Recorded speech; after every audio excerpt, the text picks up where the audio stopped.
Joachim, can you explain what we mean by Goldilocks and anti-Goldilocks scenarios in the context of the global economy, and give us an overview of the main conclusions from our outlook? Yeah, well, Tina, I'll focus on the three main conclusions. So first of all, I think we are facing the exact opposite of the Goldilocks environment that we all got used to before the pandemic, right? Goldilocks was an environment where the economy was neither too hot nor too cold. It was just right, which was a great environment for financial markets.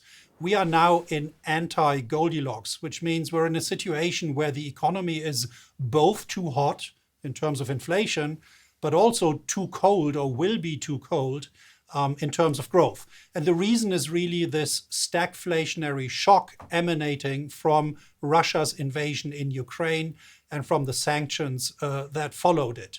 The second conclusion is that this is not only a stagflationary shock, it's also an asymmetric shock.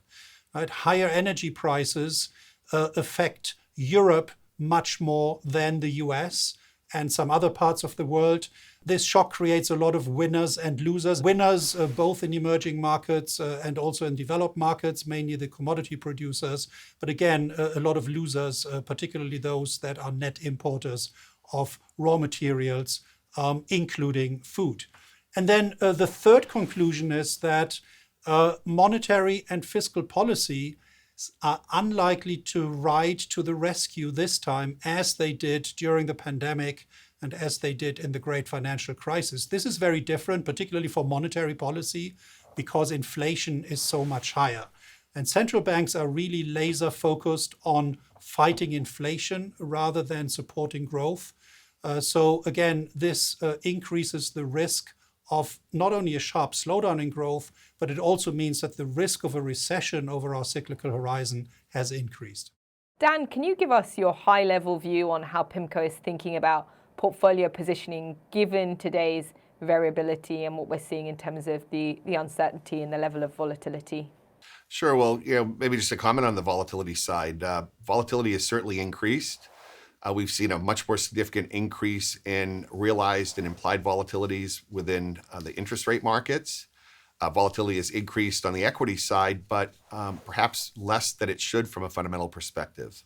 Equity markets have been more volatile, but we do think there's a bit of complacency, embedded in the equity markets now and some segments of the credit markets. And again, I've been a little surprised by how well behaved those markets have been, at least on a relative basis, given the types of risks that we've talked about.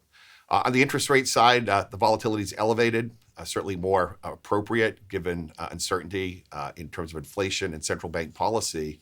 But we do think that the higher volatility is providing opportunities for investors. There are some targeted opportunities to sell volatility, either explicitly or volatility embedded in certain high-quality segments of the market, like agency mortgages, as an example.